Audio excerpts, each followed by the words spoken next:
ಈಗಾಗಲೇ ನಿಮಗೆಲ್ಲ ತಿಳಿದಿರುವಂತೆ ಕಳೆದ 3-4 ವರ್ಷಗಳಿಂದ ಸರ್ಕಾರ ಏನು ಈ ನೇಮಕಾತಿ ಮಾಡದೆ ವಿಳಂಬ ಮಾಡ್ತಾ ಇದೆ. ಸೊ ಇದರ ಒಂದು ಪರಿಣಾಮವಾಗಿ ಇವತ್ತು ಸರ್ಕಾರಿ ಶಾಲೆಗಳ ಸ್ಥಿತಿಗತಿ ಯಾವ ರೀತಿ ಆಗಿದೆ ಅನ್ನುವಂಥದ್ದನ್ನ ನಾನು ಕಣ್ಣಾರೆ ನೋಡ್ತಾ ಇದ್ದೀನಿ ನಮ್ಮ ಭಾಗಗಳಲ್ಲಿ, ಎಸ್ಪೆಷಲಿ ನಮ್ಮ ಕಲ್ಯಾಣ ಕರ್ನಾಟಕ ಭಾಗದಲ್ಲಿ.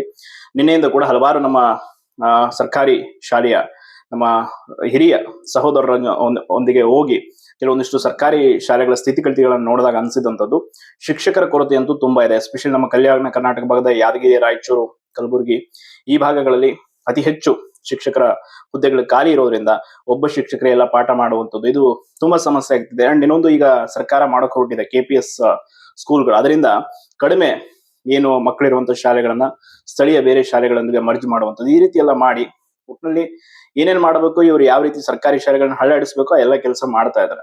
ಸೊ ಅದಕ್ಕೆ ನೋಡಿ, ಈಗ ಕಲ್ಯಾಣ ಕರ್ನಾಟಕ ಭಾಗದಲ್ಲಿ PSTR ಶಿಕ್ಷಕರ ನೇಮಕಾತಿ ಆಗ್ಲೇಬೇಕಿದೆ.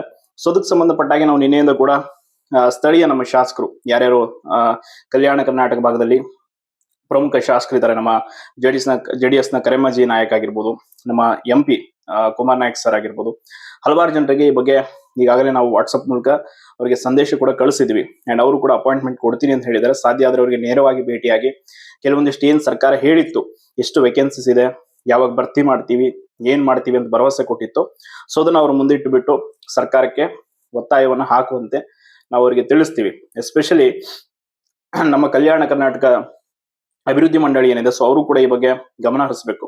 ಯಾಕೆಂತಂದ್ರೆ ಬರೀ ಕಲ್ಯಾಣ ಕರ್ನಾಟಕ ಅನ್ನೋದು ಹೆಸರು ಮಾತ್ರ ಉಳಿದಿದೆ ಹೊರತು ನಿಜವಾದ ಅಭಿವೃದ್ಧಿ ಇಲ್ಲ. ಅಂಡ್ ನಾನ್ ಎಜುಕೇಟೆಡ್ ಕೂಡ ತುಂಬಾ ಶಿಕ್ಷಕರ ನೇಮಕಾತಿ ಅವಶ್ಯಕತೆ ಇದೆ.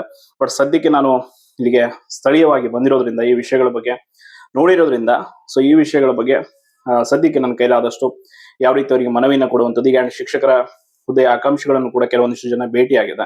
ಸೊ ಅವರು ಕೂಡ ಈಗ ವಾಟ್ಸ್ಆಪ್ ಗ್ರೂಪ್ ಮಾಡ್ಕೊಂಡು, ಸರ್ ಸದ್ಯದಲ್ಲೇ ನಾವು ಸ್ಥಳೀಯವಾಗಿ ಏನೇನೆಲ್ಲ ಹೋರಾಟ ಮಾಡಬಹುದು, ಸೊ ಅದನ್ನ ಮಾಡಿ. ಅಂಡ್ ನಮ್ಮ ಕಲ್ಯಾಣ ಕರ್ನಾಟಕ ಭಾಗದಲ್ಲೇ ಒಂದು ಬೃಹತ್ ಪ್ರತಿಭಟನೆ ಕೂಡ ಇದಕ್ಕೆ ಸಂಬಂಧಪಟ್ಟ ಆಗಬೇಕು ಅಂತ ಅವರು ಬೇಡಿಕೆ ಇಟ್ಟಿದ್ದಾರೆ. ಅಂಡ್ ಸಾಧ್ಯ ಆದ್ರೆ ಇವರೇನು ಸರ್ಕಾರ ಈ ವಿಷಯದಲ್ಲಿ ಮಣಿಲಿಲ್ಲ ಅಂತಂದ್ರೆ ಕೋರ್ಟ್ ಮೂಲಕನಾದ್ರೂ ನಾವು ಡೈರೆಕ್ಷನ್ ಕೊಡಿಸುವಂತ ಕೆಲಸವನ್ನ ಮಾಡೋಣ. ಒಟ್ಟಾರೆಯಾಗಿ ನೇಮಕಾತಿ ವಿಷಯದಲ್ಲಿ ನಾವು ಸುಮ್ಮನೆ ಕೊಡೋದಂತೂ ಬೇಡ. ಯಾಕೆ ಅಂತಂದ್ರೆ ಶಿಕ್ಷಕರ ಕೊರತೆ ಆಯ್ತು ಅಂತಂದ್ರೆ ಬಡವರ ಮಕ್ಕಳು ಶಾಲೆಯಲ್ಲಿ ಓದುವಂತ ಏನೀಗ ಸರ್ಕಾರಿ ಶಾಲೆಗಳನ್ನ ನೆಚ್ಕೊಂಡಿರುವಂತ ಬಡವರ ಮಕ್ಕಳು ಎಲ್ಲಿಗೆ ಹೋಗ್ಬೇಕಾಗತ್ತೆ ಹೇಳಿ. ಸೊ ಅವರೆಲ್ಲ ಈಗ ಖಾಸಗಿ ಶಾಲೆಯಲ್ಲಿ ಓದ್ಸೋಕ್ ಆಗಲ್ಲ ಮಕ್ಕಳನ್ನ ಅನ್ನೋ ಕಾರಣಕ್ಕೆ ಈ ಒಂದು ಸರ್ಕಾರಿ ಶಾಲೆಗಳಿಗೆ ತಂದು ಬಿಟ್ಟಿರ್ತಾರೆ. ಸರ್ಕಾರಿ ಶಾಲೆಯಲ್ಲಿ ಏನೋ ಒಂದು ತಕ್ಕ ಮಟ್ಟಿಗೆ ಗುಣಮಟ್ಟದ ಶಿಕ್ಷಣ ಸಿಗುತ್ತೆ ಅನ್ನೋ ಒಂದು ನಂಬಿಕೆ ಇದೆ. ನಮ್ಮ ಕಲ್ಯಾಣ ಕರ್ನಾಟಕ ಭಾಗದ ಪರಿಸ್ಥಿತಿ ಅಂತೂ ನಿಜಕ್ಕೂ ಹೇಳತ್ತಿರದಂತ ಆಗೋಗಿದೆ. ಈಗಾಗಲೇ ಇಲ್ಲಿ ಯಾವ ರೀತಿಯಾಗಿ ರಸ್ತೆಗಳ ಅಭಿವೃದ್ಧಿ ಇಲ್ಲ, ಶಾಲೆಗಳ ಅಭಿವೃದ್ಧಿ ಇಲ್ಲ, ಏನ್ ಒಳ್ಳೆ ಉತ್ತಮ ಗುಣಮಟ್ಟದ ಕಾಲೇಜ್ಗಳಿಲ್ಲ. ಸೊ ಇಲ್ಲಿನ ಸ್ಥಳೀಯ ಶಾಸಕರು ಕೂಡ ಅಷ್ಟೇ, ಸಚಿವರು, ಇಲ್ಲಿನ ಉಸ್ತುವಾರಿ ಸಚಿವರು ಕೂಡ ಅಷ್ಟೇ ಜಾಸ್ತಿ ತಲೆ ಕೆಡಿಸ್ಕೊಳಕ್ ಹೋಗಲ್ಲ. ಇಲ್ಲಿನ ಜನರಿಗೆ ಹೆಂಗೆ ಅಂತಂದ್ರೆ, ನಮ್ಮ ಜನ ದುಡಿಯೋಕೆ ಬೆಂಗಳೂರನ್ನ ಆಶ್ರಯ ಮಾಡ್ಕೊಂಡಿದ್ದಾರೆ, ಎಲೆಕ್ಷನ್ ಟೈಮಲ್ಲಿ ಬಂದು ಓಟ್ ಹಾಕಿ ಹೋಗ್ತಾರೆ, ಮತ್ತೆ ಅಲ್ಲೇ ಹೋಗಿರ್ತಾರೆ. ಸೊ ಇದು ಪ್ರಮುಖವಾದಂತ ಸಮಸ್ಯೆ ಆಗಿದೆ. ಇಲ್ಲಿ ಶಿಕ್ಷಕರು ಕೂಡ ಎಷ್ಟೇ ಮನವರಿಕೆ ಮಾಡಿ ನಾನು ನೋಡಿದೀನಿ, ಹಲವಾರು ಜನ ಶಿಕ್ಷಕರೇ ಪ್ರತಿ ಮನೆಗೆ ಹೋಗಿ ಮಕ್ಕಳನ್ನ ಶಾಲೆ ಕರ್ಕೊಂಡ್ ಬರ್ತಾರೆ, ದಯವಿಟ್ಟು ಬನ್ನಿ, 10-15 ಜನ ಸ್ಟೂಡೆಂಟ್ಸ್ ಇದ್ರು ಕೂಡ ಪಾಠ ಮಾಡ್ತಾರೆ.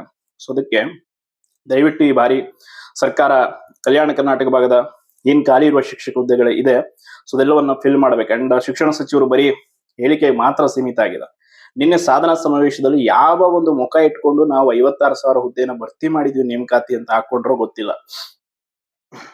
ಅದರಲ್ಲಿ ಒಂದು ಗಂಧ ಗಾಳಿನೂ ಇಲ್ಲ, ಯಾವುದೂ ನೇಮಕಾತಿ ಇಲ್ಲ. ನೋಡಿ, PC ದಿನ 2 ದಿನ ಅಂತ ಹೇಳಿದ್ರು, ಸೋಮವಾರ ಮಂಗಳವಾರ ಮುಗಿತೀವಿ, ಬುಧವಾರ. ಸೊ ಇನ್ನೂ ಕೂಡ ಇಲ್ಲ. ಒಟ್ಟಾರೆ ನೇಮಕಾತಿ ವಿಷಯವನ್ನ ರೂಟ್ ಈಗ ದಾರಿಯನ್ನ ತಪ್ಪಿಸ್ಬಿಟ್ಟಿದ್ದಾರೆ. ಸೊ ಅದ್ರ ಬಗ್ಗೆ ತಲೆನೇ ಕಡಿಸ್ಕೊಳ್ತಾ ಇಲ್ಲ ಅಂತಂದ್ರೆ ಹೆಂಗ್ ಹೇಳಿ. ಎಸ್ಪೆಷಲಿ ನಮ್ಮ ಈ ಒಂದು ಏನ್ ಹೇಳಿದೆ ಕಲ್ಯಾಣ ಕರ್ನಾಟಕ ಭಾಗದಲ್ಲಿ ಶಿಕ್ಷಕರ ನೇಮಕಾತಿದು ತುಂಬಾ ಅಂದ್ರೆ ತುಂಬಾ ಅವಶ್ಯಕತೆ ಇದೆ. ಸೊ ಪಾಸಿಬಲ್ ಆದ್ರೆ ಇಲ್ಲೇ ಒಂದು ಹೋರಾಟವನ್ನ ಕೂಡ ಮಾಡೋಣ ಅಂತ ಇಲ್ಲಿನ ಶಿಕ್ಷಕ ಹುದ್ದೆ ಆಕಾಂಕ್ಷಿಗಳು ಹೇಳ್ತಾ ಇದ್ದಾರೆ. ಯಾಕೆ ಅಂತಂದ್ರೆ ಸ್ಥಳೀಯವಾಗಿ ಇಲ್ಲಿ ಕೂಡ ಹೋರಾಟಗಳಾಗಬೇಕು. ನಾವು ಬೆಂಗಳೂರಿನ ಫ್ರೀಡಂ ಪಾರ್ಕ್ಗೆ ಹೋಗ್ತೀವಿ, ಅಲ್ಲಿ ಹೋರಾಟ ಮಾಡ್ತೀವಿ, ಅದು ಓಕೆ.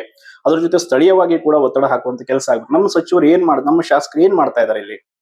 ನಮ್ಮ ಜನಪ್ರತಿನಿಧಿಗಳಿಗೆ ನಾವು ಓಟ್ ಹಾಕಿದೀವಿ ಅಂದ್ಮೇಲೆ ಅವ್ರನ್ನ ಕೇಳುವಂತ ಹಕ್ಕಿದೆ ನಮಗೆ. ಸೊ ಅವರೇ ಸರಿಯಾಗಿ ನಮ್ಗೆ ರೆಸ್ಪಾನ್ಸ್ ಮಾಡ್ಬೇಕೀಗ, ಸರ್ಕಾರದ ಪ್ರತಿನಿಧಿಗಳವರು. ಸೊ ಅವ್ರಿಗೆ ಸರ್ಕಾರಕ್ಕೆ ತಿಳಿಸುವಂತ ಕೆಲಸ ಮಾಡ್ಬೇಕು. ಅತಿ ಹೆಚ್ಚು ಈಗ ಆಡಳಿತ ಪಕ್ಷ ಕಾಂಗ್ರೆಸ್ಗೆ ಶಾಸಕರನ್ನ ಕೊಟ್ಟಿರುವಂತದ್ದೇ ನಮ್ಮ ಕಲ್ಯಾಣ ಕರ್ನಾಟಕ ಭಾಗ.